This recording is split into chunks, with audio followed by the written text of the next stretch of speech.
So once again hello and welcome student. शुरुआत करते हैं आज की क्लास की। आज हम एनसीईआरटी के जितने भी क्वेश्चंस हैं वो सारे क्वेश्चंस देख लेते हैं। एनसीईआरटी के क्वेश्चंस करते टाइम आप लोगों को कुछ अजीब सी चीज़ें दिखेंगी। उन अजीब सी चीज़ों को देख के घबराना नहीं है, क्योंकि अब वो फिजिकल क्वांटिटीज आपने 11th के हिसाब से कभी देखी ही नहीं है। तो सबसे पहला जो क्वेश्चन है आपके सामने, एग्जाम्पल्स हैं, आपको सिर्फ देख लेने हैं, क्योंकि इसमें से कुछ ऐसा नहीं है जो आपको कुछ नया सीखोगे। ये सब चीज़ अपन ऑलरेडी सीख चुके हैं। ठीक है, तो बस मैं एक तुम्हें ऊपर ऊपर से एक ओवरव्यू दे दे रहा हूँ एग्जांपल्स का, क्योंकि इनमें बहुत ज़्यादा कहीं दिमाग नहीं लगाना है। इस प्रश्न को पढ़ के आपको ऐसा लगेगा कि इसमें east side of a cube is measured to be this 7.203 metre. एक कोई क्यूब रहा होगा, है ना। इस क्यूब की अपने को साइड दे रखी है, सिंपल सी बात ये है। और इसका सरफेस एरिया और वॉल्यूम पूछा है up to appropriate significant figure. अगर तुमको किसी भी क्यूब की साइड दे रखी है तो इसके जो टोटल सरफेस का सरफेस एरिया होगा वो कितना होता है, 6a²। तो इसका जो फॉर्मूला है सरफेस एरिया का, ये तुमको पता ही होता है 6a²। अब यहाँ पे ए तुमको ये दे ही रखा है, वैल्यू डाल दी, ये आंसर निकल के आ गया। बट इंटरेस्टिंग बात ये है कि हमसे पूछा है कि सिग्निफिकेंट फिगर अप्रोप्रिएट होने चाहिए। तो तुम्हें पता है कि जिसको हमने स्क्वायर करके आंसर निकाला है उसमें कितने सिग्निफिकेंट फिगर हैं, चार। चार है कि नहीं है। अगर इसमें चार सिग्निफिकेंट फिगर हैं तो इसको इस तरीके से राउंड ऑफ करना चाहिए कि इसमें सिग्निफिकेंट फिगर कितने बचे, चार। तो इसका मतलब इसको मुझे कहाँ तक, तीन तो डिजिट हैं, ये लास्ट एक डिजिट और चाहिए मुझे। तो इसको सिग्निफिकेंट बनाने के लिए मैंने इसमें प्रीवियस से देख लिया, तो +1 हो गया, तो इसका सिग्निफिकेंट फिगर आ गया 311.3, मतलब चार सिग्निफिकेंट फिगर आ गए। ठीक है, इसमें कुछ ऐसा समझने जैसा है क्या, इसमें बस राउंड ऑफ करना है, दैट्स इट। जो करना तुमको आता है। देखो, ये चार है, इसका कोई मतलब नहीं है। ये पांच है, इसके पहले वाला इवन है तो इसका भी कोई मतलब नहीं है। ये नौ है, तो नौ, तो ये वाला अपने को ये पांच से बड़ा है तो इसको नौ को ये बढ़ा देना चाहिए, तो कितना हो जाएगा, 0। और फिर इसको एक और बढ़ाना चाहिए तो कितना हो जाएगा, 3। दो का 2+1 कितना हो जाएगा, 3। इसकी वजह से 3 आ गया। इसमें कोई डाउट है क्या किसी को भी? हाँ भाई देवेश, अच्छा नहीं है। फिर हम बात करते हैं वॉल्यूम की। तो एक क्यूब का वॉल्यूम L³ होता है, ठीक है। तो L³ में अगेन चार सिग्निफिकेंट फिगर तक राउंड ऑफ करना है, तो अपन को क्यूब करके इसको 4 डिजिट तक राउंड ऑफ कर देना है। सर पेपर में हम ये कैसे निकालेंगे, तो पेपर में ऐसे निकाल ही नहीं सकते। तुम कितनी बार क्यूब करोगे, चार का मल्टीप्लाई, चार डिजिट से चार का मल्टीप्लिकेशन बचपन में कभी सीखा होगा तो सीखा होगा, बहुत भारी काम है। लेकिन ये कैलकुलेटर से कर सकते हैं। अगर पेपर में आ जाए तो करना तो पड़ेगा, अगर आ गया तो। ना ना, कैलकुलेटर अलाउ होता है तुम्हारे स्कूल में? ठीक है, खैर, समझ में आ गई बात। मतलब कोई बड़ी चीज नहीं है। क्यों भाई श्रुति, सही बात है। ये लिखने की जरूरत नहीं है, ये एनसीईआरटी बड़े प्यारा से लिखा हुआ है, कभी कभी बुक भी खोल लिया करना। फिर दूसरा है कि इसने पूछा है कि एक पर्टिकुलर मास है 5.74 ग्राम। आप लोग पढ़ना चाहेंगे या मैं पढ़ दूं पूरा? अब मैं पढ़ दूं, ठीक है। एक 5.74 ग्राम सब्सटेंस है जो 1 सेंटीमीटर क्यूब वॉल्यूम को ऑक्यूपाई कर रहा है। तो ये तो दिया है क्वेश्चन में तुमको मास, और ये क्या दिया है, वॉल्यूम। और हमसे पूछा है express its density by keeping the significant figures in the view. तो मुझे इसकी डेंसिटी निकालनी है। डेंसिटी का फॉर्मूला होता है मास अपॉन वॉल्यूम। ये सबको पता है क्या? जिनको नहीं पता वो याद रखेंगे, डेंसिटी होता है मास अपॉन वॉल्यूम। तो मास 5.74 हो गया, वॉल्यूम 1.2 हो गया, लेकिन ये ग्राम में है और वो सेंटीमीटर में, तो यूनिट ग्राम पर सेंटीमीटर क्यूब हो गई। इसको डिवाइड कर दिया। अब ये डिवीजन में सिग्निफिकेंट फिगर से हम देखते थे कि आंसर में कितने सिग्निफिकेंट फिगर रखने हैं। जिन नंबर्स को मल्टीप्लाई या डिवाइड कर रहे हैं उसमें जिन नंबर्स का सबसे कम सिग्निफिकेंट फिगर है उतने ही सिग्निफिकेंट फिगर आपके आंसर में होने चाहिए। तो यहां पर सबसे कम सिग्निफिकेंट फिगर कितने, यहां पर हैं 3 और यहां पर हैं 2। तो इसका मतलब आंसर में मुझे कितने सिग्निफिकेंट फिगर चाहिए, 2। तो आंसर भी 2 में ही अपना आ रहा है। ठीक है, डिवीजन तो तुम कर ही लोगे। इंपॉर्टेंट बात यह है कि कहां तक राउंड ऑफ करना है, कहां तक आंसर चाहिए। तो अपने को समझ में आ गया जिसमें सबसे कम है, कब, जब मल्टीप्लाई या डिवाइड हो रहा है। ये वाला क्वेश्चन आप पहले से ऐसा क्वेश्चन अपन देख चुके हैं, देखा है कि नहीं देखा? ये क्वेश्चन हमने देखा था कि इसमें कह रहा है कि let's consider an equation where m is the mass of body, v velocity, g acceleration due to gravity, h height, check whether equation is dimensionally correct और इनकरेक्ट। तो डायमेंशन हाफ की तो कोई डायमेंशन होती नहीं, m की dimension क्या है, m वेलोसिटी की कितनी है, एल टी माइनस वन, इसकी पावर कितना है 2, इधर है m, g क्या होता है एक्सेलरेशन, h क्या होता है l, तो ये जाएगा L T minus two L, तो ये बन गया M L two T minus two, ये बन गया M L two T minus two, मतलब डायमेंशनली करेक्ट है। एल एच एस और आर एच एस एक दूसरे के बराबर है, हाँ या ना? ठीक है देवेश, वो तुम्हारी दोस्त नहीं आई? अच्छा, ये क्वेश्चन भी हम देख चुके हैं, ये करा हुआ है। ये क्वेश्चन क्या देखा हुआ है, देखा हुआ है। ये क्वेश्चन भी अपन ने लास्ट क्लास में किया था, याद है कि नहीं? आई थिंक मैंने पहले वाले भी बता रखे हैं, तो फिर वापस से क्यों पूछ रहे हो मेरे से? मैंने सोचा मैंने नहीं बताए, ये पहले वाला भी मैं बता चुका हूँ। इसका आंसर आया था t बराबर अंडर रूट एल बाई जी, जिसमें मैंने बोला था इसका एक्चुअल फॉर्मूला होता है 2 pi under root L by g. मुझे सारी बात याद आ गई। और मैंने ये भी बोला था कि यहाँ पर जो ये 2 पाई है, ये 2 पाई के बारे में कोई भी इंफॉर्मेशन हम डायमेंशनल एनालिसिस से नहीं निकाल सकते हैं। याद है आर्यन? ठीक। इसके बाद एक्सरसाइज की शुरुआत होती है, ये यहां से अपन को शुरुआत करनी है एक्सरसाइज की, तो चलो समझते हैं। इसमें ऐसा है कि सॉल्व करना शुरू करें। इसमें ऐसा है कि ये क्यूब है जिसकी साइड एल दी है, एल कितना है 1 सेंटीमीटर। हमसे पूछा है कि इसका वॉल्यूम निकाला जाए, लेकिन वॉल्यूम मुझे किस में चाहिए, मीटर क्यूब में। तो ये आप कर सकते हैं, जैसे कि सबसे पहले काम ही करो कि इस एल को 1 सेंटीमीटर को किस में कन्वर्ट कर लो, मीटर में। 1 सेंटीमीटर में कितना मीटर होता है, बस कर दी ना घुंची वाली बात। 1 metre is equal to 100 centimetre, तो क्या मैं 1 centimetre is equal to 1/100 metre नहीं हो जाएगा, हाँ है ना? तो यहां पर इसकी वैल्यू डाल देंगे बस, तो इसे 1 सेंटीमीटर हो जाएगा 1/100 मीटर, तो ये हो गया 10⁻⁻² मीटर। एल आ गया। वॉल्यूम निकालना है, वॉल्यूम किसके बराबर हो जाएगा, एल क्यूब के, तो हो जाएगा 10⁻² का होल क्यूब, इधर हो जाएगा मीटर क्यूब, तो हो जाएगा 10⁻⁻6 मीटर क्यूब। ठीक है जी, फिल इन द ब्लैंक समझ में आ गया पहला वाला? चलो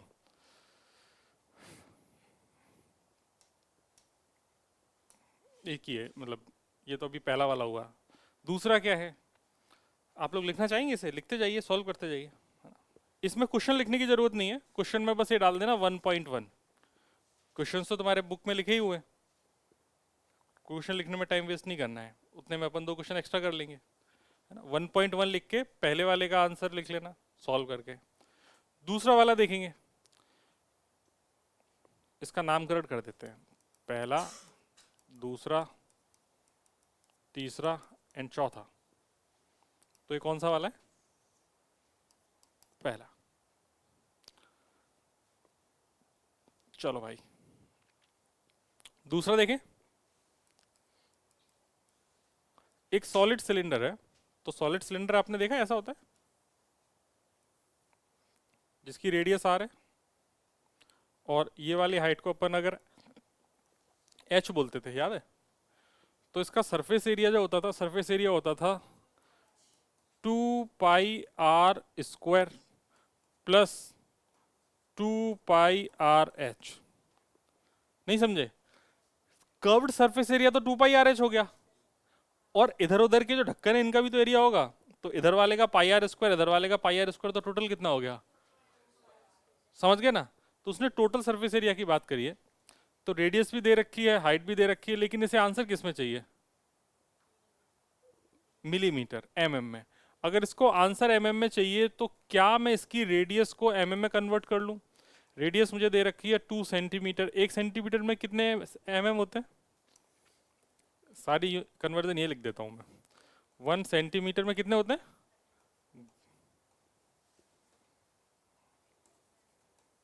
बोली बच्ची, स्केल देखा ना, स्केल 1 सेंटीमीटर में कितने डिवीजन होते हैं? 10 होते हैं ना। ठीक, तो ये हो जाएगा आपके पास 2 × 10 mm, तो आंसर हो जाएगा 20 mm। सिमिलरली एच तुम्हारे पास कितना दे रखा है बेटा? 10 सेंटीमीटर, तो ये हो जाएगा 10 × 10 mm, मतलब 100 mm। आर और एच पता चल गए। अब इस सेकंड पार्ट में आर और एच की वैल्यू उठा के इस फॉर्मूले में चिपका दो। चाहो इसको और सिंप्लीफाई भी करके लिख सकते हैं। देखो इधर इस पूरे में से 2πr कॉमन आ जाएगा, तो अंदर क्या बचेगा? R plus H. बस इसमें आर और एच की वैल्यू डाल दो, आंसर आ गया। एम में डाल दो, आंसर एम में ही आ जाएगा, mm² में आ जाएगा।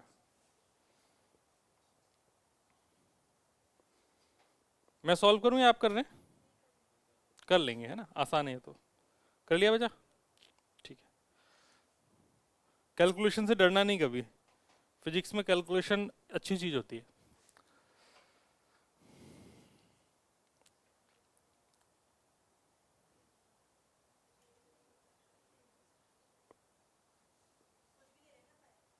पाई को कुछ भी कैसे?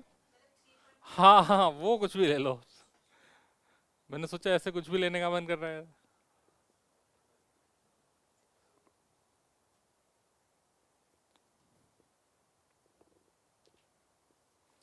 तेरे स्कूल की छुट्टी है तो इशिता है, वो भी तो तेरे स्कूल में है। अच्छा, अलग अलग है। कौन कौन सा है भाई?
हेलो हेलो हेलो, हाँ।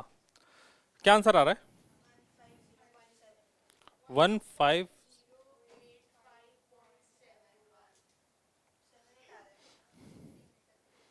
जो भी आ रहा है मुझे पूरा भरोसा है तुम लोगों का आंसर तो सही आता है वैसे भी।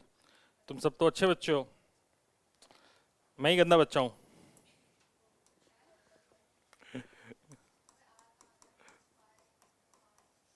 2πr प्लस एच, यही तो था। तो 2 × 3.14, आर कितना था अपना? 20 और 100। 20,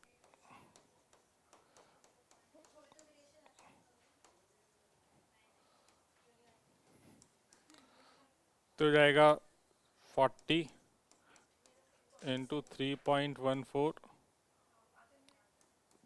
इंटू 120 mm², ये आ रहा है।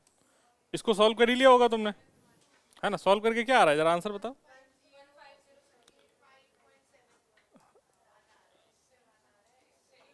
इससे कितना आ रहा है, इससे बताओ। 150 वन 150.78 mm², यही आ रहा है क्या? ठीक है, चलो। फिर अगला पार्ट क्या था? अगले वाले में ऐसा है कि vehicle moving with the speed of 18 kilometre per our कितने मीटर कवर करेगा 1 सेकंड में? चलो भाई तीसरा पार्ट देखो। एक व्हीकल की स्पीड कितनी है, तो स्पीड दे रखी है उसने मुझे 18 किलोमीटर पर आवर। ये सारे क्वेश्चन ना अभी तुम काइनेमेटिक्स में देखोगे, ये वाले किलोमीटर पर आवर जितने भी स्पीड वाले हैं। तो इसको अपन को ना उसने कितनी देर में पूछा है, एक एक सेकंड में पूछा है और आंसर मीटर में चाहिए। तो मुझे इस किलोमीटर पर आवर को कन्वर्ट करना पड़ेगा मीटर पर सेकंड में। तो उसे कन्वर्ट करने के लिए 1 किलोमीटर में 1000 मीटर होते हैं, ऐसा मुझे पता चला। तुम्हें भी यही पता चला क्या? और 1 घंटे में 60 मिनट होते हैं, 1 मिनट में 60 सेकंड होते हैं, तो ये 1 सेकंड में कन्वर्ट हो गया। मतलब 1 घंटे में 60 मिनट, 60 × 60 मतलब 3600 सेकंड होते हैं। इस बात में कोई डाउट है क्या तुमको? नहीं। तो v आ गया मेरे पास 100 इंटू, देखो इससे मर गया, इससे मर गया, और 2 तिया 6, 2 पंजे 10, है ना? तो 5/18 आ रहा है। तो 5/18 मीटर पर सेकेंड, ऐसे ही आ रहा है क्या तुम्हारा भी? तो इससे मुझे ये पता चला, एक नई नई कन्वर्जन फैक्टर पता चल गया कि अगर कभी किलोमीटर पर आवर से मीटर पर सेकंड में कन्वर्ट करना हो, तो जो भी आंसर है उसमें 5/18 से मल्टीप्लाई कर देना है, और अगर मीटर पर सेकंड से उल्टा जाना हो तो 18/5 से कर देना है। हालांकि ये अभी जब आगे पढ़ेंगे तो वापस से मैं बता दूंगा, लेकिन एक बार मैंने तुम्हें अभी बता दिया है, ठीक है? तो ये v पता चल गया, कितना आ रहा है इसको सॉल्व करके? है जी, एग्जैक्ट 5 मीटर पर सेकेंड। 18 से 100 कैसे कट रहा है?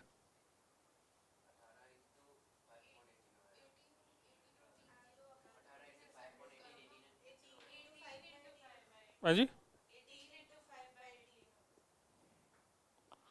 अरे मैं कर देता हूँ भाई, रुक जाओ।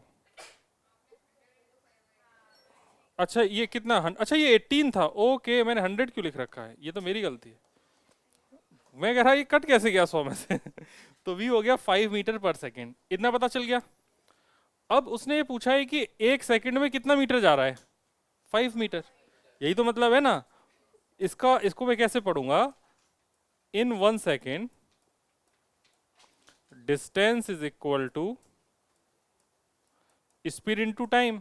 स्पीड कितनी है 5, टाइम कितना है 1, तो आंसर कितना हो गया 5 मीटर। सही बात है, यही बात उसने पूछ रखी है। कोई समस्या? क्या क्या बेटा? एसी को क्या हो गया? ठंडी लग रही है? अच्छा अच्छा, तो ऐसे बोलो। मैं कह रहा भाई क्या समस्या, क्या आ गई, इतना तो आसान चीजें हैं। हाँ अच्छा है, पेट में दर्द नहीं था। इसको हम अपनी तरफ कर देते हैं। आजा बेटा इधर। अब ठीक है, सारी समस्याएं मैं ही झेलूंगा तुम्हारी।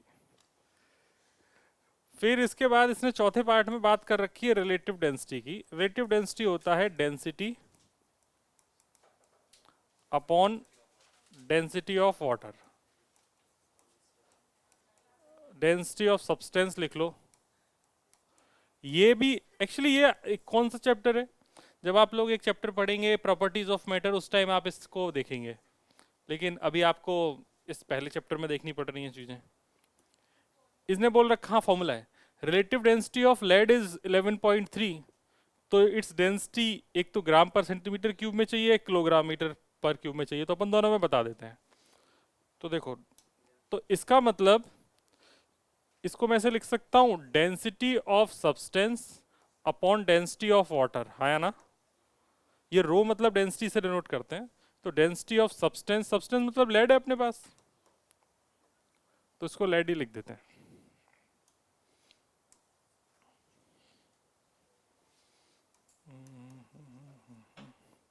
तो डेंसिटी ऑफ लेड हो गया relative density into density of water. तो अगर तुमको ये चाहिए 11.3 है, पानी की डेंसिटी होती है 1 ग्राम पर सेंटीमीटर क्यूब। तो इसका आंसर एक का तो आ गया सेंटीमीटर वाले में, तो जाएगा 11.3 ग्राम पर सीसी या सेंटीमीटर क्यूब। सेंटीमीटर क्यूब को सीसी भी बोलते हैं ना, क्यूबिक सेंटीमीटर। फिर दूसरा है किलोग्राम मीटर पर क्यूब में चाहिए, तो इसको कन्वर्ट कर देते हैं। क्या आपको पानी की डेंसिटी किलोग्राम पर मीटर क्यूब में पता है? नहीं पता है, मैं बता देता हूँ। देखो थोड़ा सा दिमाग लगाओ, 1 ग्राम में कितने किलोग्राम होंगे? 1/1000। नहीं समझे? देखो मैं कह रहा हूँ, गौर से देख, 1 kg इज इक्वल टू 1000 ग्राम है, यही तो है ना कहानी। तो क्या मैं ऐसा नहीं बोल सकता 1 gram is equal to 1/1000 kg? सही बात है। थोड़ा और अगर दिमाग लगाऊं तो इसको मैं लिख सकता हूं 10⁻³ ठीक है। तो ये तो हो गया 10⁻³ ऊपर, ऊपर का तो काम खत्म। अब आ जाओ नीचे सेंटीमीटर क्यूब में। तुमको थोड़ी देर पहले मैंने बता रखा था ये वाली बात, कहाँ गया? 1 सेंटीमीटर में 1/100 मीटर, मतलब हम इसको लिख सकते हैं 10⁻² मीटर।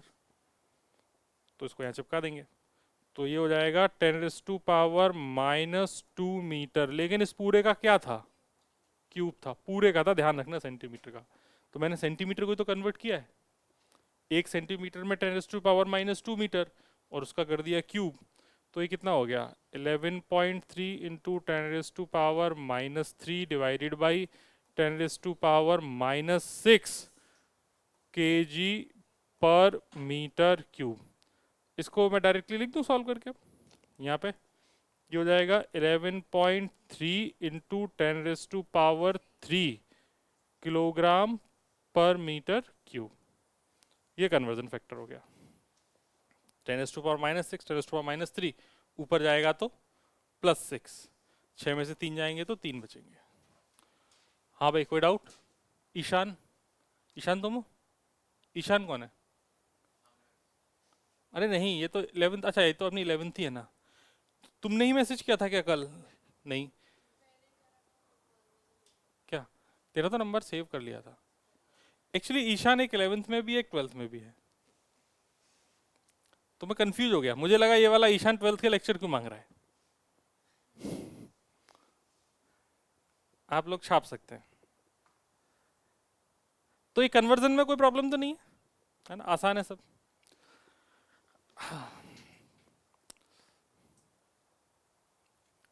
महका, कोई डाउट?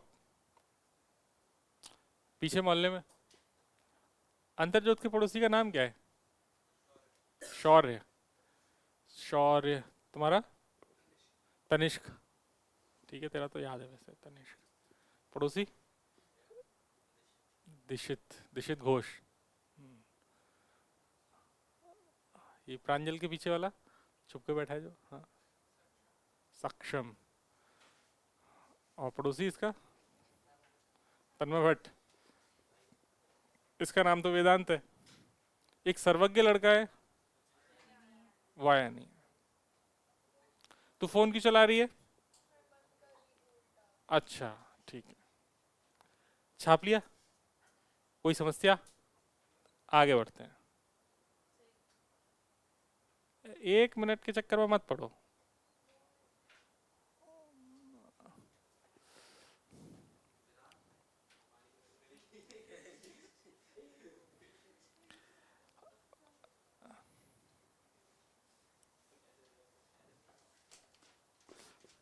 ठीक है, चलो ये वाले क्वेश्चन को देखा जाए। इसमें कह रहा है fill in the blanks by suitable conversion of units. पहला है 1 किलोग्राम मीटर पर सेकंड स्क्वायर, यही है क्या? मुझे दिख नहीं रहा दूर से। हाँ, पर सेकंड स्क्वायर। दूसरा है इसको कन्वर्ट करना है सीजीएस में। इधर ऐसा ही है, उधर सीजीएस है। कर दोगे कन्वर्ट? करो, करो कन्वर्ट।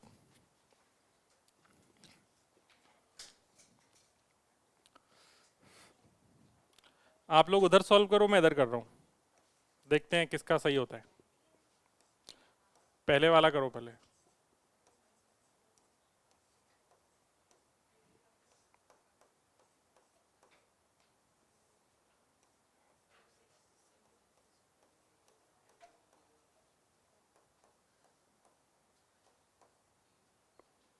सेंटीमीटर है।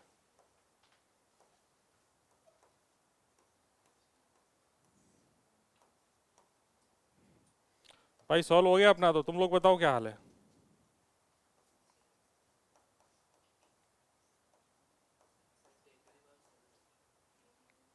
सही है, एकदम सही है।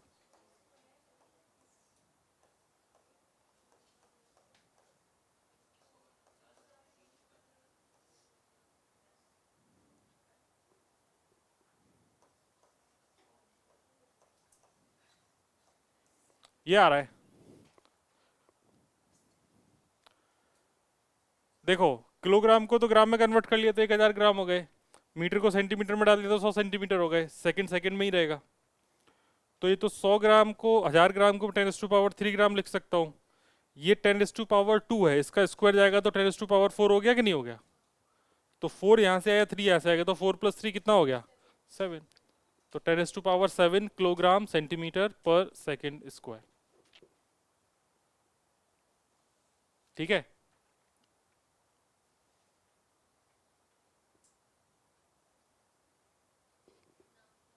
मिहिका, देवेश,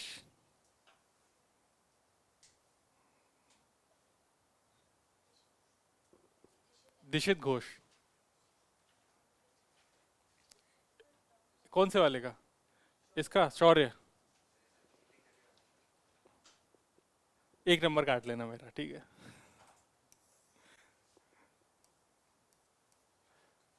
देखो दूसरे वाले पार्ट में ऐसा है कि ये कह रहा है, लाइट ईयर समझते हो? लाइट ईयर क्या होता है बेटा? Light year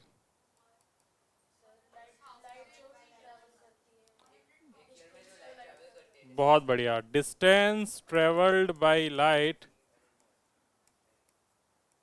travelled by light in 1 year. एक साल में जो भी डिस्टेंस इसने ट्रेवल करी, तो है तो डिस्टेंस ही ना। तो 1 light year is equal to speed of sound. Sound क्यों, स्पीड ऑफ लाइट, मैं साउंड क्यों बोला? Speed of light into 1 year, distance बराबर स्पीड इनटू टाइम, यही लिखा है। तो स्पीड कितनी होती है? 3 × 10⁸ मीटर पर सेकेंड। यूनिट मैंने लिख दी मीटर पर सेकेंड। एक ईयर में कितने दिन होते हैं?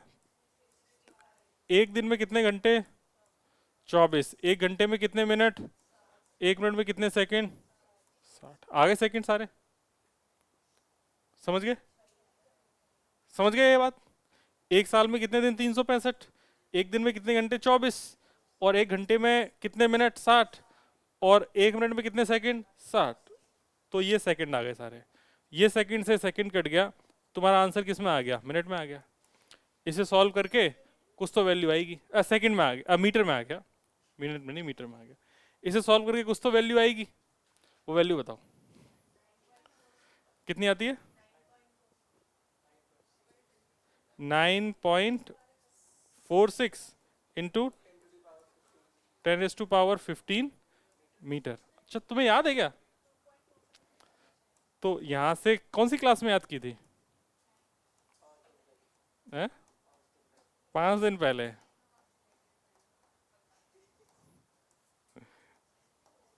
तो एक मीटर में इतने लाइट ईयर हो गए, दैट्स इट। इसको सॉल्व कर लो। हाँ कर जरूरी होता है। इसकी एग्जैक्ट वैल्यू बताऊं?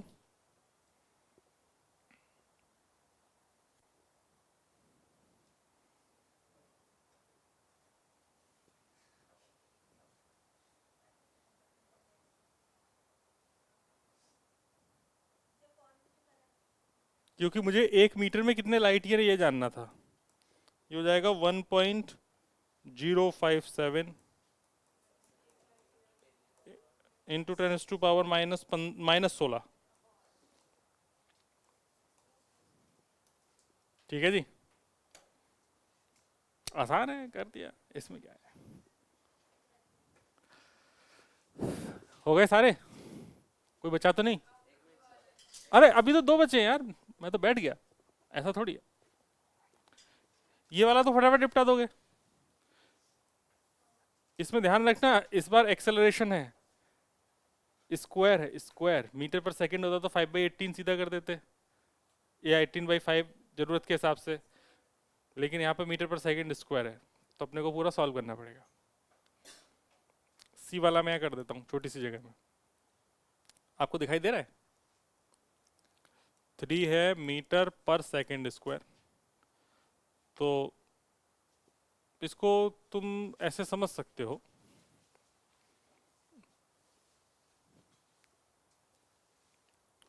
One kilometre is equal to 1000 metre.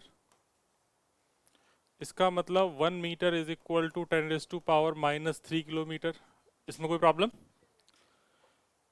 Similarly, अरे दूसरी चीज थी 1 घंटा, तो 1 hour is equal to 60 into 60 second, तो इसका मतलब 1 second is equal to 1/3600 hour. इसमें कोई समस्या? ये अभी भी तो बताया था, 1 घंटे में 60 मिनट और 1 मिनट में 60 सेकेंड, तो 1 घंटे में 3600 सेकेंड हो गए, तो 1 सेकेंड में कितने घंटे, तो 1/3600। ठीक है जी, तो यहाँ पे चिपका देंगे ये दोनों बातें। तो 3, 1 मीटर में कितना है, तो 10⁻³ किलोमीटर, ये काम खत्म। नीचे ये हो जाएगा 1/3600 का स्क्वायर इंटू आवर स्क्वायर। समझे? तनिष्क, तन्मय, कैसे? नहीं कर सकते, नहीं होगा कि उसमें 18 और आएगा, मतलब जो 5/18 में ऐसा मान लो कि एक बार और तुमको मल्टीप्लाई करना पड़ेगा 3600, सेम नहीं आएगा। गलती नहीं करना बेटा, करके देखना, क्यों हर बात क्यों थोड़ी करनी होती है, सॉल्व भी करना होता है। गणित में भी थोड़ी रीजन थोड़ी होते हैं। इसको सॉल्व करना है, आप लोग कर लोगे? हाँ, स्क्वायर नहीं किया ना। चलो मैं आगे इसको ना थोड़ा छोटा कर देता हूँ।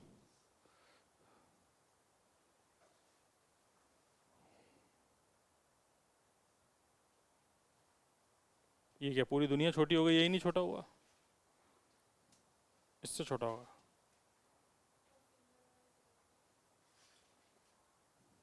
कौन से फिंगर वाले से भाई? ये 5 से ये घूम रहा है, ये छोटा हुआ है, वो पूरा नहीं हो रहा ना। हाँ, एरो से सेलेक्ट करके देखें, लो। और ये छोटा हो रहा है ना यार, अपन को इसको छोटा करना है। मुंह चलाना कितना आसान होता है ना बैठे बैठे।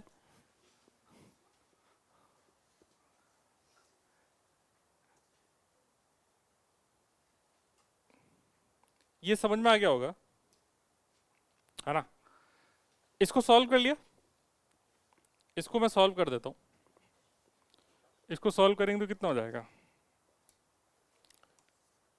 3 इंटू 10⁻³ किलोमीटर, और इधर था 1/3600 स्क्वायर, 1/3600 स्क्वायर आवर स्क्वायर, ऊपर जाएगा तो 3600 का होल स्क्वायर, 8 नहीं है भाई, 3600 का whole square into 3 into 10⁻³ kilometre per hour square, तो ये हो जाएगा 36 into 36 into 3 into 10⁻⁴ into 10⁻³ into -3 10⁻³ kilogram, kilogram नहीं किलोमीटर पर आवर स्क्वायर। इसको सॉल्व करना है, इसको सॉल्व करके मुझे बता दो फटाफट। अगला क्वेश्चन, चौंच बंद रखो। यहाँ पे जैसे ये वाला क्वेश्चन है, इसमें तुमने देखा होगा डी वाले पार्ट में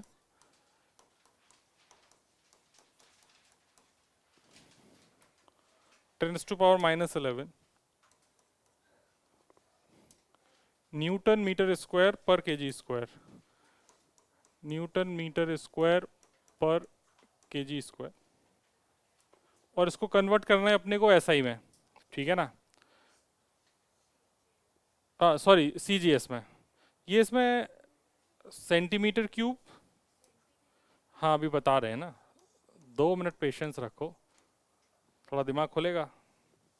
सेंटीमीटर क्यूब और नीचे जीवी नीचे है और एस स्क्वायर भी नीचे है, तो ग्राम सेकंड स्क्वायर इसमें कन्वर्ट करना है। तो तुम्हें ये समझ में आ रहा होगा। बेटा रुक जा 2 मिनट, सुन ले, थोड़ा पेशेंस रख, सुनने से ही सब होता है। अब इसमें ऐसा है कि न्यूटन मीटर स्क्वायर का, न्यूटन का तो कोई तुमने सीजीएस यूनिट सुना ही नहीं था।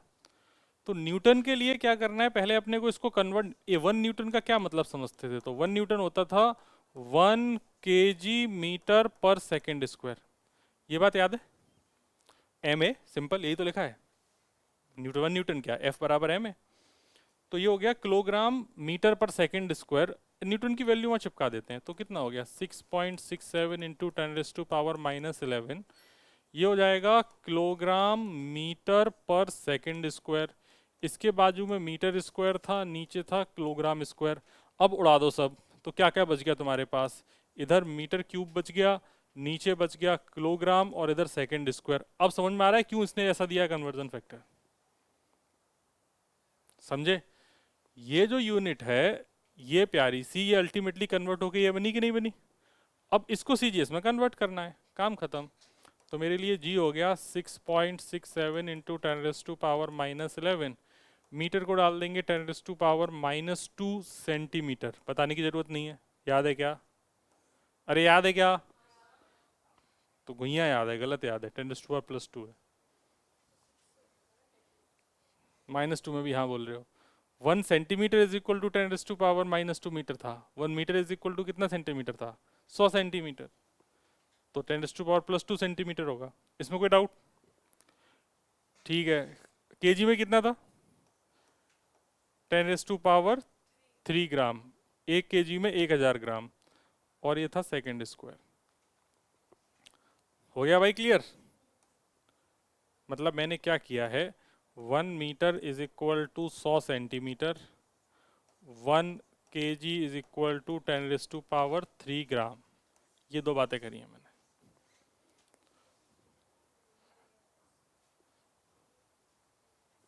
क्या कंफ्यूजन है, हो गया, चलो ठीक है। ऐसे ही अगर दोस्त बता दें तो कितना बढ़िया रहे, पढ़ाने के पैसे बचे। 3 दूनी 6,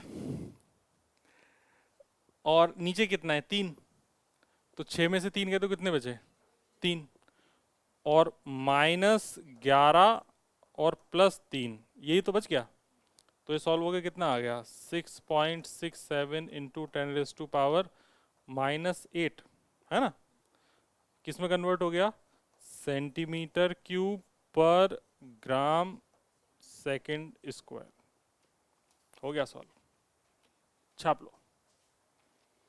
अब बताओ इस पूरे में कोई डाउट है क्या, है? देख ये है 2, इसका ना बीच का स्टेप मैं यहाँ लिख देता हूँ।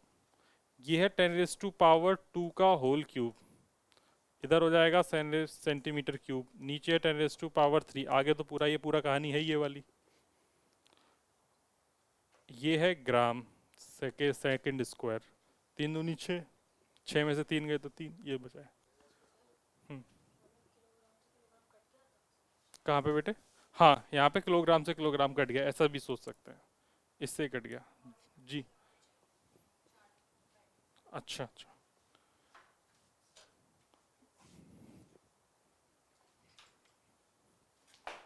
आराम से।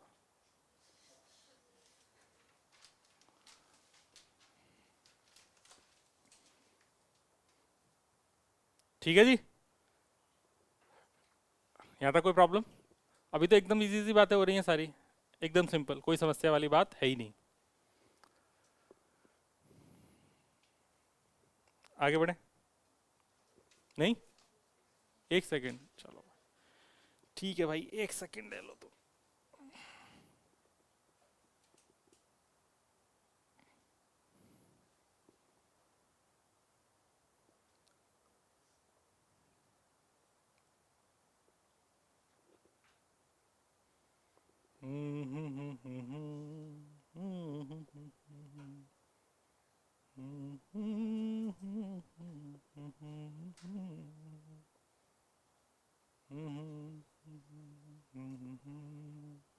हो गया शौर्य? ठीक है भाई, अगला क्वेश्चन देखेंगे। इस क्वेश्चन को जरा पढ़ लिया जाए, तुम्हें थोड़ी सी हवा लगेगी, बाकी पूरा उड़ जाएगा, इसलिए मैं समझाऊंगा।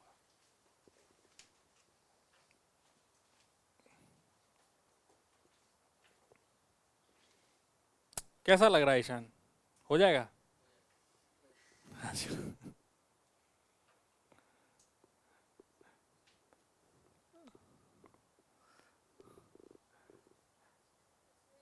देवेश, तुमको लेक्चर्स मिल गए थे?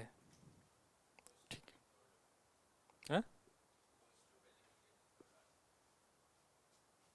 फिजिक्स के एक साथ नहीं गए तुम्हारे पास? मुझे मैसेज करना, मैं भेज दूंगा तुम, या तुम चैनल पे अगर ढूंढ पाओ तो वहां पे भी है, तो जो जिसमें तुम कंफर्टेबल हो वो कर लेना। ये ऐसा क्वेश्चन है कि a calorie is a unit of heat energy in transit and it equals about 4.2 joule. देखो भाई साहब, बात ये है, थर्मोडायनेमिक्स नाम का एक चैप्टर है, उसमें यूज आएगा, एक वर्क एनर्जी पावर में आएगा, वहाँ का क्वेश्चन है। यहाँ पे तुमसे बस यूनिट एंड डायमेंशन में तुमसे पूछ के तुम्हारे मजे लिए जा रहे हैं, आओ मजे लेते हैं। तो ये ऐसा कह रहा है कि 1 कैलोरी इज इक्वल टू होता है 4.2 जूल। जूल तो ऐसा ही यूनिट है, कैलोरी प्रैक्टिकल यूनिट है, ठीक है।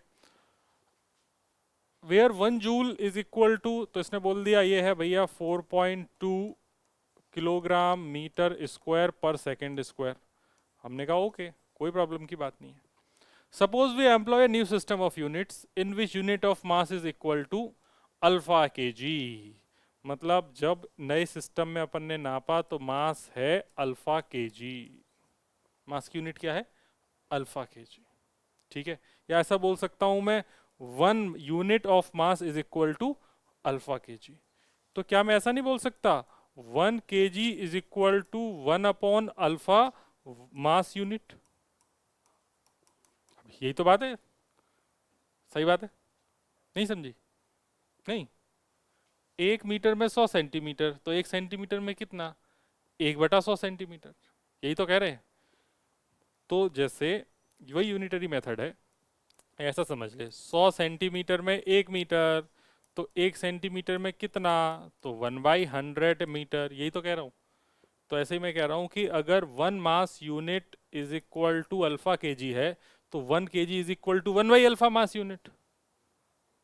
हाँ या ना? एकदम लॉजिकल बात है, ठीक है भाई। तो इससे मुझे समझ में आया कि 1 kg इज इक्वल टू हो गया अल्फा की पावर -1 मास यूनिट। बहुत बढ़िया, एक काम खत्म हुआ। दूसरा कह रहा है लेंथ की यूनिट कितनी दे लो? Beta metre. तो फिर मुझे ये भी समझ में आ गया कि 1 मीटर हो जाएगा बीटा की पावर -1 लेंथ यूनिट। यहां तक कोई प्रॉब्लम? और एकदम आइडेंटिकल इसी तरीके से आ जाएगा कि अगर मैं 1 सेकंड की बात करूं तो 1 सेकंड हो जाएगा गामा की पावर -1, कौन सी यूनिट? Time unit. तीनों यूनिट समझ में आ गई? है यही गेम, हर बार मैंने क्या किया, 1 unit of time is equal to gamma second, तो 1 unit of time is equal to gamma, तो 1 सेकंड में कितना? 1/गामा। 1/गामा मतलब गामा की पावर -1। उसी तरीके से 1 unit of length is equal to beta metre, तो 1 मीटर इज इक्वल टू कितना हो गया? 1/बीटा यूनिट। जैसे मैंने मास के लिए लिखा वैसे मैंने इसके लिए लिखा। क्या मैं यही लाइन वापस से लिखूं या डायरेक्टली लिख दिया? समझ में आ गया? जल्दी बताओ, तुम जैसे सोचोगे मैं वैसे ही आगे बढ़ूंगा। क्या इससे तुम कंफर्टेबल हो सभी लोग? ठीक है, ठीक है जी। तो लाला अगर यहां तक समझ में आ गया, तो कह रहा है कि show that a calorie has a magnitude of 4.2 alpha beta gamma, इन सब में चाहिए इसको, कुछ नहीं करना, हो गया काम खत्म। 1 कैलोरी इज इक्वल टू 4.2, 1 के जी के क्या डालना है, अल्फा की पावर -1, मीटर की जगह क्या डालना है, बीटा की पावर -1, तो इसका तो हो जाएगा स्क्वायर, और इसमें क्या डालना है सेकंड की जगह, गामा की पावर -1 -2, तो 4.2 कितना हो गया, 4.2 अल्फा की पावर -1, बीटा की पावर -2, गामा की पावर नीचे -2, ऊपर जाके क्या हो जाएगा +2, तो हो जाएगा 4.2 अल्फा की पावर -1, बीटा की पावर -2, गामा की पावर +2। यही पूछा है क्या, यही आ रहा है ना इसका भी, बस हो गया सॉल्व, यही से शो करना था, कर दिया, बस यही करना था, LHS RHS नहीं करना था। 1 कैलोरी को इसको इस सिस्टम से उठा के इस सिस्टम में कन्वर्ट करना था और दिखाना था कि क्या यही मैग्नीट्यूड आ रहा है। ठीक है,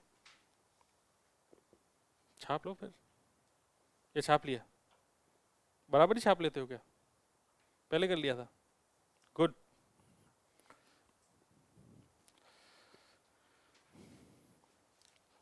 तुम्हारे स्कूल में हो गया क्या, किस किस के स्कूल में हो गया है, फिर तो तुमसे हो जाने चाहिए थे ये क्वेश्चन। अच्छा, तेरे भी हो गया, अच्छा,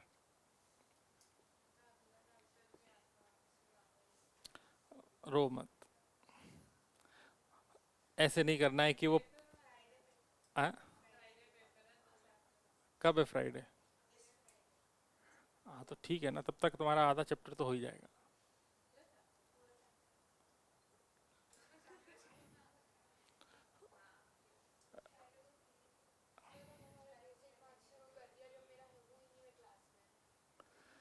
नाइस,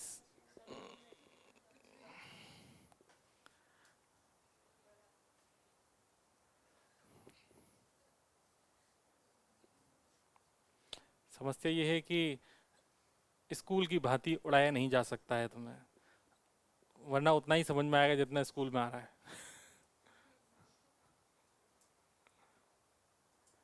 उम्मीद करते हैं आपको ये वाली बात समझ में आ गई होगी यहाँ पे, है ना, ठीक है, अच्छा रुक जाएं, ठीक है रुक गए।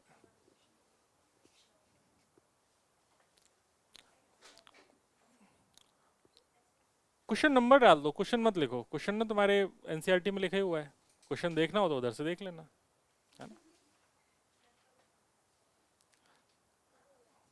हो गया, चलेंगे दोस्त, ठीक। आपके सामने एक प्यारा सा क्वेश्चन है, ये क्वेश्चन चाह रहा है कि आप कुछ कुछ चीजें एक्सप्लेन कर दें, जरा पढ़ो।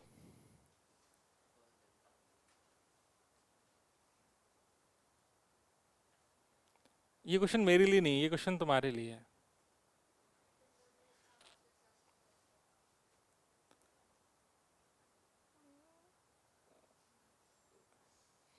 क्या कह रहा है ये क्वेश्चन ये कह रहा है कि अगर मान लो किसी भी फिजिकल क्वांटिटी को तुम कह रहे हो बहुत बड़ी है, तो किसी से कंपेयर करके ही तो बोल रहे हो। कोई अगर मान लो एक क्लास में सभी 6 फुट के बच्चे हैं, अब उसमें एक कोई 6.5 फुट का बच्चा आ जाए, तो कहेंगे भाई ये बड़ा है, इसकी हाइट तो सबसे ज़्यादा है, ठीक है। लेकिन वही 6.5 फुट वाले क्या लग रहे होंगे, अरे यार हम तो सब छोटे हैं, लेकिन वही अगर नॉर्मल क्लास में बैठे हों, तो वही 6 फुट का बच्चा ज़्यादा बड़ा लगेगा कि नहीं लगेगा।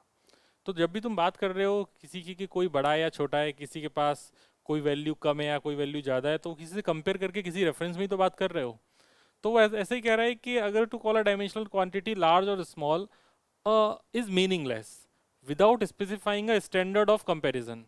In view of this reference, the following statements wherever necessary, इन सबको अपन को रीफ्रेम करना है, इन सभी को रीफ्रेम करने का मतलब है कि हमें चाह रहे हैं कि atoms are very small object, तो किसके कंपैरिजन में स्मॉल ऑब्जेक्ट हैं, तो कोई भी तुम नाम ले सकते हो, कछुआ, खरगोश, शेर, ऊद बिलाव, ऊद बिलाव जानते हो, है ना, और मतलब तुम किसी के भी कंपैरिजन में ही तो बोलोगे कि ये छोटा है बड़ा है।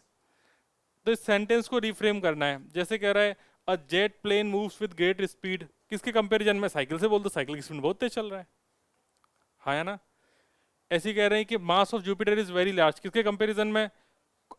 अर्थ के कंपैरिजन में बोल दो, या मान लो मून के कंपैरिजन में बोल दो, ऐसे कंपेयर कर सकते हैं। The air inside the room contains a large number of molecules. हाँ, इस कमरे में जो भी एयर के मॉलिक्यूल हैं वो बहुत ज्यादा हैं, किसके कंपैरिजन में? बोल रहा है air inside this room contains a large number of molecules. Vacuum में तो कुछ भी नहीं है।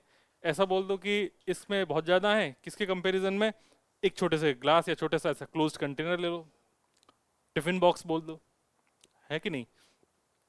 Speed of a proton is much more massive than an electron. इसमें तो ऑलरेडी इसने कंपैरिजन करके दे दिया है, तो लोड देने की जरूरत नहीं है। प्रोटॉन का मास किससे ज्यादा है? इलेक्ट्रॉन से। The speed of sound is much smaller than speed of light. हाँ, ये भी सही बात है, इसमें क्या रिफ्रेम करना है। ठीक। हालांकि इसके कुछ कुछ आंसर अपन ने आपके लिए लिख रखे हैं, आप देखो सही लग रहे हैं आपको क्या? अरे मुंडी लाने थोड़ी होता, पढ़ो तो सही खट्टर साहब। अरे यार ऐसा थोड़ी होता है, प्रिंटिंग एरर तो हो ही जाती है मेरे से। जैसे अभी मैं किसी क्लास में मैंने जैसे फॉर्मूला था ना, K Q one Q two upon R square, उसमें नीचे आर स्क्वायर करना, मैं फॉर्मूले में आर स्क्वायर लिख दिया, नीचे स्क्वायर करना भूल गया। प्रिंटिंग एरर है, मैं तो प्रिंट कर रहा हूँ जो मेरे दिमाग में आ रहा है मैं वही तो प्रिंट कर रहा हूँ। क्या सही है सारे? किससे भी कंपेयर कर लो। इसने क्रिकेट बॉल से कंपेयर कर लिया, ज्योमेट्री बॉक्स से कंपेयर कर लिया, और ये तो सारे सब, ये दोनों तो कंपेयर रीफ्रेम हो ही रखे हैं ऑलरेडी। ठीक है जी, चलो। अब ये वाला कहानी ऐसी है, एक नई यूनिट हमने चूज करी स्पीड ऑफ लाइट की। A new unit of length is chosen such that speed of light in vacuum is unity। मतलब अभी तक जिसे तुम 3 इंटू 10⁸ मीटर पर सेकेंड मानते थे, ये अब तुम्हारे लिए कितना हो गया? 1 यूनिट। समझ गए? और कह रहा है what is the distance between sun and the earth in terms of new unit of light if light takes 8 minute 20 seconds to cover the distance. तुम्हें निकालना क्या है? डिस्टेंस। ठीक है, डिस्टेंस निकालने के लिए क्या चाहिए? Speed into time. स्पीड तुम्हारे पास ऑलरेडी आ चुकी है 1 यूनिट, क्योंकि वैक्यूम में स्पीड कितनी है? 1 यूनिट। और टाइम उसने क्वेश्चन में दे ही रखा है 8 मिनट 20 सेकेंड, तो 8 मिनट 20 सेकेंड कितना हो गया? 60 इंटू 8 प्लस 20, तो लगभग कितना हो गया? 8 48 480, 500 हो गया, सेकेंड में कन्वर्ट हो गया, आ गया तुम्हारे पास डिस्टेंस। बस खत्म, इतना ही करना था। मतलब आंसर आ गया 500 यूनिट, दैट्स इट। हाँ, तो यूनिट पर सेकंड बोल दो अगर ज्यादा अच्छे से बोलना है। अगर उन्होंने 1 यूनिट बोला है तो यूनिट पर सेकंड। डिस्टेंस है ना, लेकिन डिस्टेंस तो यूनिट में ही आएगी। हाँ, डिस्टेंस, डिस्टेंस तो यूनिट में ही आएगा। ये टोटल इसको यूनिट बोला है, तो यूनिट में सेकंड से मल्टीप्लाई करेंगे तो इसकी डिस्टेंस हो जाएगी यूनिट इंटू सेकेंड। 1 यूनिट और टाइम सेकंड में तो यूनिट सेकंड। ठीक है, हालांकि इसके सोल्यूशन भी मैंने लिख रखा है थोड़ा प्यार से। हाँ, ये यूनिट्स, मतलब ये एक्चुअली क्या है, यूनिट एक सिंपल शब्द है। यूनिट किलोग्राम भी हो सकती है, मीटर भी हो सकती है, कुछ भी हो सकती है, तो यूनिट एक शब्द है। अगर उसने इसको ऐसा नहीं बोला कि इसका नाम कुछ कछुआ है, अगर इसका नाम वैक्यूम में लाइट की स्पीड अगर कछुआ है, तो इसका आंसर है कछुआ इंटू सेकेंड। हाँ है ना, लेकिन उसने सिंपल यूनिट बोल दिया, तो ठीक है, यूनिट्स में काम कर लो। तो ये सिंपल क्वेश्चन था, डिस्टेंस बराबर स्पीड इनटू टाइम। ओके, आगे आप लोग लिख रहे हैं? लिख लिया? अच्छा, तो ये वाला लिखेंगे या वो वाला लिखेंगे, कौन सा बढ़िया लग रहा है देखने में? अच्छा, अच्छा, तो मैं ऐसे बड़े बड़े आंसर लिखने में अच्छे लगते हैं ना। ठीक है भाई, बड़े बड़े आंसर लिखाऊंगा, आप देखो। तो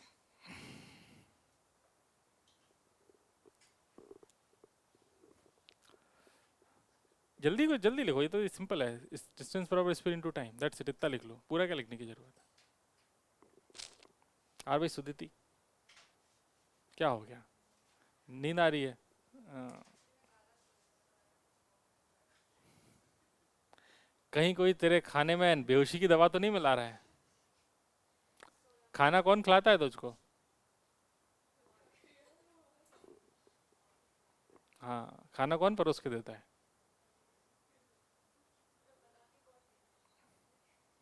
हम्म। मम्मी कहीं क्राइम पेट्रोल तो नहीं देख रही है आजकल?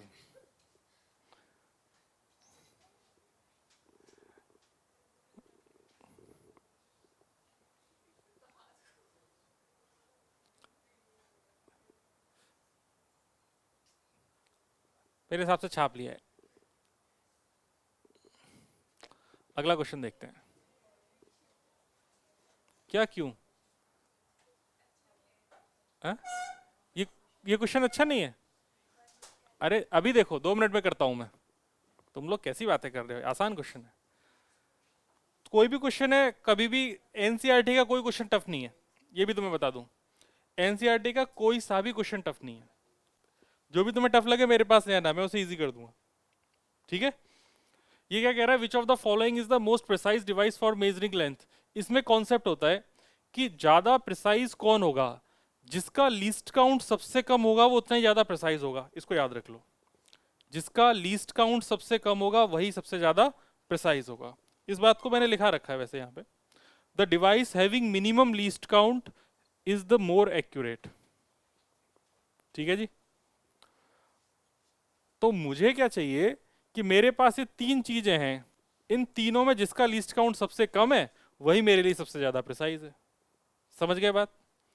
तो अब इसमें लीस्ट काउंट निकालना है। वर्नियर कैलिपर के लीस्ट काउंट के लिए उसने बोला कि भैया 20 डिवीजन है वर्नियर स्केल पे। स्लाइडिंग स्केल मतलब वर्नियर स्केल। तो अगर जनरली तो 10 होते हैं, इसमें कितने हैं? 20। जब 10 होते हैं तो लीस्ट काउंट होता है 0.01 सेंटीमीटर। कितना होता है? 0.01 सेंटीमीटर। अगर 20 होंगे तो होगा 0.01/2 सेंटीमीटर। इसको अगर एमएम में लिखूंगा तो हो जाएगा 0.05 एमएम, या इसको ऐसे भी बोल सकते हो, least count is equal to 1/20 MM. ठीक है। तो इसमें डेसिमल के बाद कितने डिजिट हैं? 2। ठीक है, इतना समझ में आया?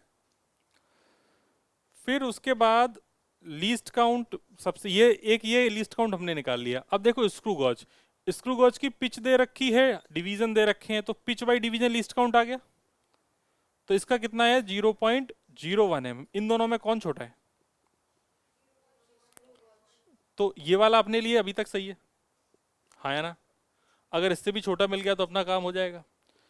वो कह रहा है कि, फिर कह रहा है कि an optical instrument that can measure length of with in a wavelength of light. तो पहली बात तो तुम्हें लाइट की वेवलेंथ पता होनी चाहिए। पहली बात तो तुम्हें ये समझ में आना चाहिए कि वेवलेंथ होता क्या है। तो न तो तुम्हें ये पता वेवलेंथ क्या होता है, तो तुम्हें ये समझ में कैसे आएगा? इसकी वजह से तो इसमें दिमाग लगाना बंद करो।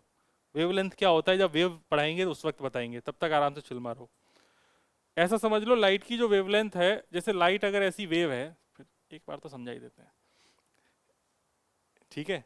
तो ऐसे वाइव उसके पार्टिकल्स, अरे छोड़ो यार, तुम कंफ्यूज हो जाओगे अभी, रहने दो। तो लाइट की वेवलेंथ जो होती है फिक्स है लगभग। लाइट की वेवलेंथ है वो 590 नैनोमीटर है। कितनी है?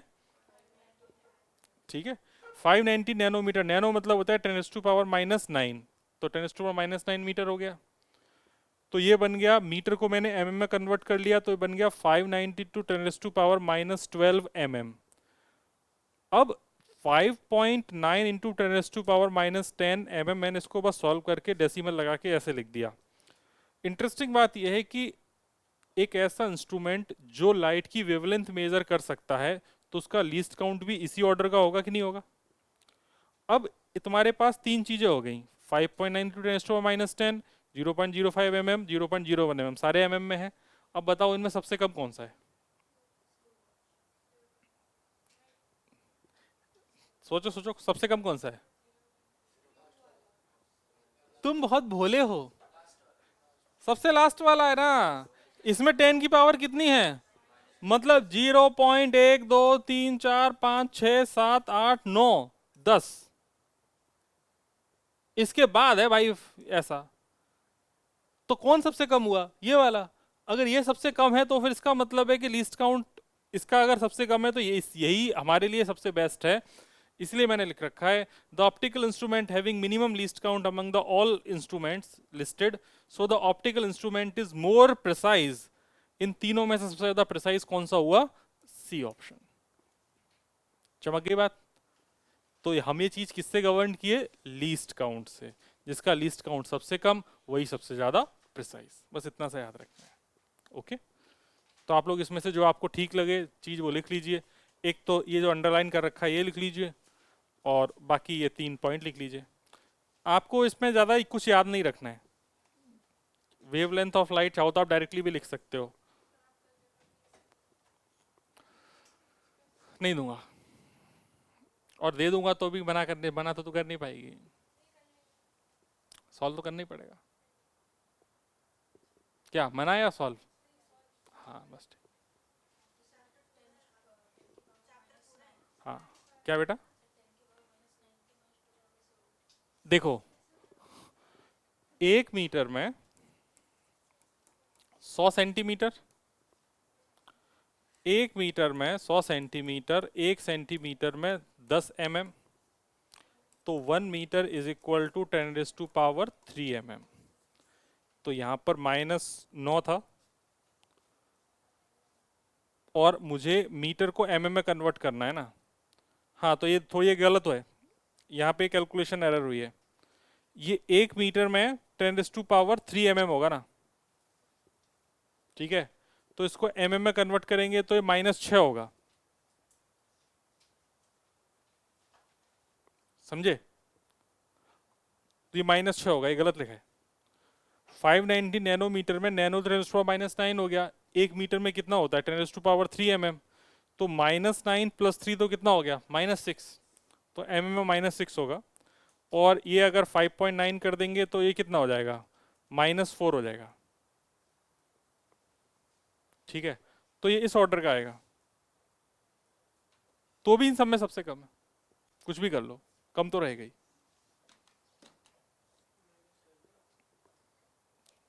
वो 1 मीटर में कन्वर्ट किया ना, मीटर को अगर mm में डालेंगे तो फिर नहीं। 1 मीटर में 100 सेंटीमीटर, या 1 मीटर में 1000 mm। तो 1000 मतलब 10⁻⁴ कितना हो गया? 3। किसे?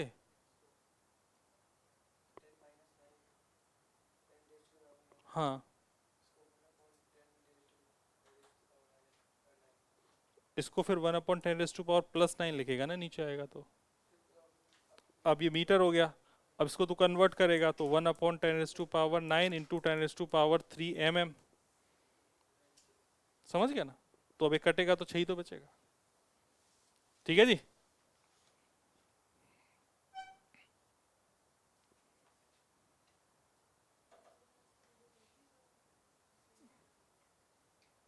हम्म हम्म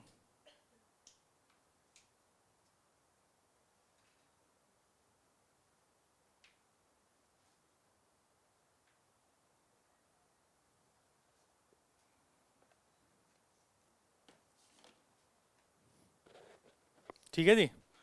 तो ये जरा यूनिट चेंज कर लेना अपने आंसर में, जो भी लिखो इसमें ये एरर है। या फिर एक काम करो, इसका भी पीडीएफ तुमको भेज दूं? तो फिर लिख क्यों रहे हो? फिर तो आगे बढ़ते हैं, क्वेश्चन करते हैं। तो फिर नहीं भेजूंगा, तो फिर नहीं भेजूंगा।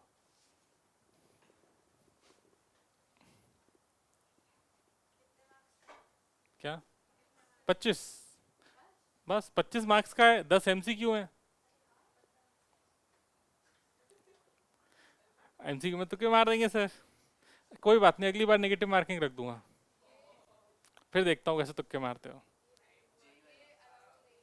हैं? नहीं नहीं, मैं तो रखूंगा ना, मैं थोड़ी चाहता हूँ तुम गलत करो।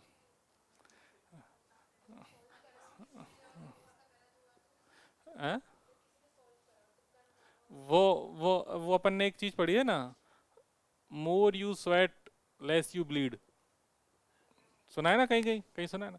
जितना जितना फील्ड में पसीना बहाएंगे उतना ज़्यादा युद्ध क्षेत्र में खून कम बहाना पड़ेगा। तो थोड़ा पसीना बहा लेते हैं यहाँ पे।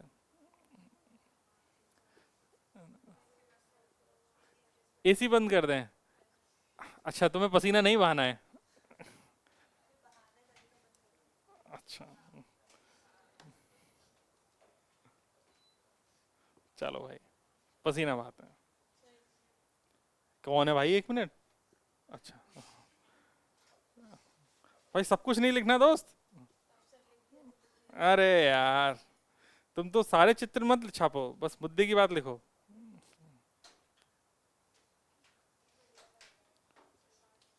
क्या शांति बढ़िया लग रहा है?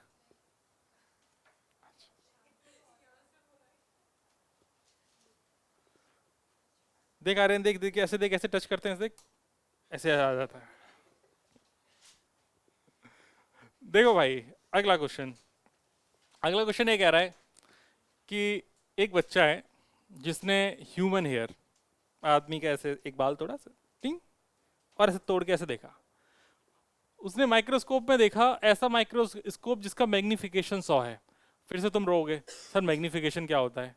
अगेन, मैग्निफिकेशन तुम्हें जानने की कोई इच्छा नहीं है, क्योंकि ऑप्टिकल इंस्ट्रूमेंट्स जब रे ऑप्टिक्स में पढ़ाऊंगा उस वक्त बताऊंगा मैग्निफिकेशन क्या होता है, तो क्लास 12th में। अभी थोड़ा सा आइडिया अगर लेना है तो ऐसा ले सकते हो कि एक इंस्ट्रूमेंट कितना ज़्यादा मैग्नीफाई कर सकता है। अगर वो उसका मैग्निफिकेशन सपोज करो 100 है, तो अगर उसमें 1 सेंटीमीटर की कोई चीज़ होगी तो उसमें 100 सेंटीमीटर की दिखेगी। इस तरीके से इल्यूजन क्रिएट होगा। ठीक है? हाँ, ऐसा ही होता है। एग्जैक्ट ये नहीं होता, लेकिन ऐसे समझो कि ऐसा ही होता है अभी के लिए। He makes 20 observation and find out that average width of the hair in the field of view of the microscope is 3.5 mm. तुम जितने ज़्यादा बार एक्सपेरिमेंट करोगे उतना ही उसमें जो एरर होगी वो कम होती जाएगी। ठीक है? जैसे मान लो एक बार तुमने कोई भी चीज़ मेजर करी 5 सेंटीमीटर की है, दूसरी बार करी 5.1, तीसरी बार करी 4.9, तुमने 3 बार करी, तीनों का एवरेज ले लो। तो जितने ज़्यादा ऑब्जर्वेशन बढ़ाते जाओगे उतना ही ज़्यादा तुम्हारा जो आंसर है वो एक्यूरेट आता रहेगा। ठीक है? तो वो कह रहा है कि उसने 20 ऑब्जर्वेशन करी, 20 ऑब्जर्वेशन करके उससे उसकी विड्थ कितनी मिल गई? 3.5 mm। तो बोल रहा है कि what is the estimate on the thickness of hair. अब उसने जो हेयर की विड्थ जो माइक्रोस्कोप में देखी वो 3.5 है, ये माइक्रोस्कोप में देखी है उसने, लेकिन एक्चुअल में कितनी है? पहले तो उसने ऐसे आंखों से देखी तो आंखों में से कुछ आ रही होगी, लेकिन जब माइक्रोस्कोप में जूम करके देखी तो कितनी आई? 3.5। तो जो जूम करके देख रहा है ना वो वाली तो उसने बता दी, तो कह रहा था एक्चुअल कितनी है। क्वेश्चन समझ गए? ठीक। अगर इतना क्वेश्चन समझ गए तो आओ उसके सोल्यूशन पे बात करते हैं। बहुत आसान बात है। मैग्निफिकेशन अगर इसका 100 दे रखा है तो इसका जो फॉर्मूला है वो फॉर्मूला ये है कि जो भी तुम्हारे पास एक्चुअल थिकनेस निकालनी है, तो जो भी तुमने निकाली है थिकनेस फील्ड ऑफ व्यू में, डिवाइडेड बाय मैग्निफिकेशन। वैसे तो इसका जो फॉर्मूला है मैं फॉर्मूला लिख ही देता हूँ। मैग्निफिकेशन होता है length of image upon length of object. Length of image upon length of object. हाँ, तुम वहां पे देखो फॉर्मूला देखो क्या लिखा है, length of image upon length of object. जो उसने इंस्ट्रूमेंट में इमेज देखी उसकी लंबाई कितनी थी? 3.5। हमसे पूछा है लेंथ ऑफ ऑब्जेक्ट जो हेयर है, तो इसका मतलब वो हो जाएगा magnification, sorry, length of image divided by magnification. ये बना कि नहीं बना?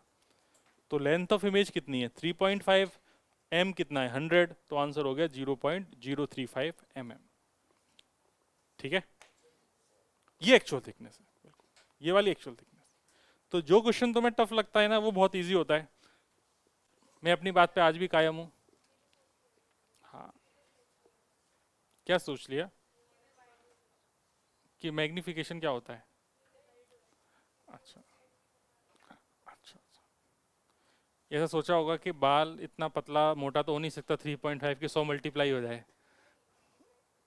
डिवाइड करने से ही आएगा। कॉमन सेंस है। बाल है, ऐसा रस्सी थोड़ी है मोटी कि 35 सेंटीमीटर की रस्सी है, 35 सेंटीमीटर छोटे छोटे डायमीटर के ऐसे बाल है लटक रहे हैं। 35 सेंटीमीटर का तो सिर भी नहीं है।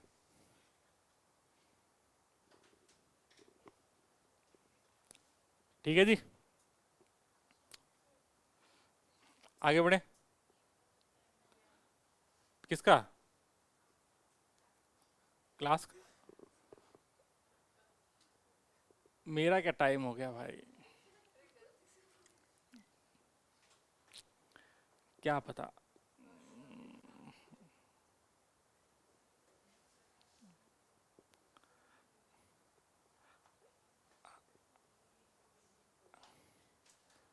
चले आगे, एक क्वेश्चन और हो जाए। नहीं, ऑड नहीं, इवन रखना है। हाँ, 6? क्या कह रहा है, 6 पेज हो गए, क्या हो गया? क्यों? अच्छा इवन नंबर, नहीं नहीं नहीं नहीं नहीं, आओ बातें करें। देखो यार तुम्हारे सामने,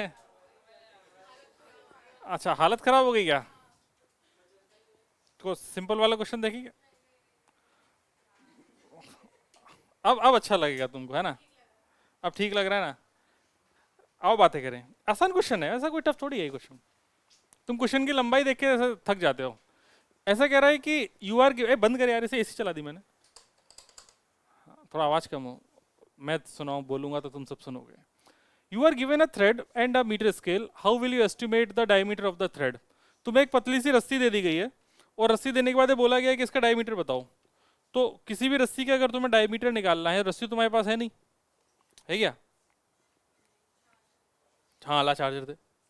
सही में झूठ थोड़ी बोलता हूँ मैं, तो मेरी भाभी थोड़ी जो मजाक करूंगा तेरे से। हाँ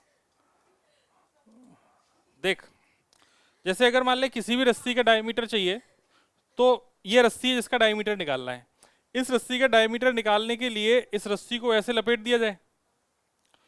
ये रस्सी इतनी पतली है कि मैं स्केल से इसको नाप नहीं सकता, लेकिन अगर मैं इसको ऐसे लपेट दूं, लपेटने के बाद तो ये पक्की बात है कि मैं ये लेंथ तो मेजर कर सकता हूं। ये लेंथ मैं स्केल से मेजर कर लूंगा। ये लेंथ मेजर कर ली, और इसमें कितने डिवीजन है कितने राउंड है, 1 2 3 4 5 6 7, तो जितनी भी टोटल लेंथ डिवाइडेड बाई 7, तो मुझे एक जो एक टर्न है उसकी लेंथ पता चल गई। बस यही तो डायमीटर है, खत्म हो गई बात। ठीक है, तो ये है पहली बात। तो ये हो गया पहला वाला पार्ट। पहला समझ में आ गया, लिखने की जरूरत नहीं है, याद रहेगा तुमको, परमानेंटली याद रहेगा। इसको मैंने लिख ही रखा है। Wrap the thread on a uniform smooth rod in such a way that the coil thus formed are very close to each other. Measure the length of the thread using a meter scale. The diameter of the length is given by the relation diameter is equal to length of thread upon number of turns. यही तो अभी किया मैंने। दूसरा point, एक screw gauge है जिसकी pitch 1 mm है, नंबर ऑफ डिवीजन ये है, तो लीस्ट काउंट पता चल गया 1 mm अपॉन 200, मतलब 1/200 mm. Do you think it is possible to increase the accuracy of the screw gauge arbitrary by increasing the number of division on the circular scale? देखो ये क्या कह रहा है कि जो लीस्ट काउंट होता है, लीस्ट काउंट तो हो जाएगा 1 mm pitch upon number of division 200, ये हो गया। अब तुम चाह रहे हो कि उसकी जो एक्यूरेसी है, एक्यूरेसी बढ़े। कभी भी इसकी जो एक्यूरेसी है एक लिमिट से ज़्यादा नहीं बढ़ सकती इंस्ट्रूमेंट की, क्योंकि इंस्ट्रूमेंट में जो सर्कुलर स्केल है उसमें 200 से ऐसे अगर तुम 1000 डिवीजन कर दोगे तो दिखेंगे, तब तो कोई मतलब है। जो सेंटर वाली लाइन होती है उस लाइन पे वो डिवीजन दिखने भी तो चाहिए, मैच हो रहे हैं कि नहीं हो रहे हैं। तो थोड़ी सी तो एक्यूरेसी बढ़ेगी अगर तुम इसमें नंबर ऑफ डिवीजन बढ़ाओगे, लेकिन उसके बाद बढ़ेगी नहीं। तो इसी बात को मैंने यहाँ लिखा होगा, it is not possible to increase the accuracy of the screw gauge by increasing the number of division of the circular scale. Increasing the number of division of the circular scale will increase its accuracy up to a certain extent only. थोड़ा सा बढ़ाएगा, तो ultimately ऐसा बोल सकते हैं कि वो नहीं बढ़ाएगा। समझे बात को? तीसरा point, the mean diameter of a thin brass rod is to be measured by vernier calliper. एक कोई डायमीटर है वायर का, उसे अपन ने वर्नियर कैलिपर से नाप लिया। Why is a set of 100 measurement of the diameter expected to yield more reliable? तुम्हें 100 बार क्यों एक्सपेरिमेंट करना है? क्योंकि हमें पता है जितनी बार एक्सपेरिमेंट करेंगे उतनी ही बार वैल्यू प्रिसाइज आएगी, एक्यूरेट आएगी। More reliable estimate than a set of 5 measurement only, क्योंकि 5 और 100 में कौन सी मेजरमेंट का नंबर ज्यादा है? 100 का। जितने ज्यादा नंबर, हाँ जितने ज्यादा नंबर, जितने ज्यादा मेजर करेंगे उतने ज्यादा एरर कम होगा। यही बात लिख रखी है, a set of 100 measurement is more reliable than a set of 5 measurement because random error involved in the former are very less compared to the latter। मतलब 100 वाले में एरर कम होगी और 5 वाले में एरर ज्यादा होगी। आज के लिए इतना ही, हम फिर मिलेंगे, तब तक के लिए शुभ रात्रि, शब खैर। Thank you very much and paper के लिए ऑल द वेरी बेस्ट।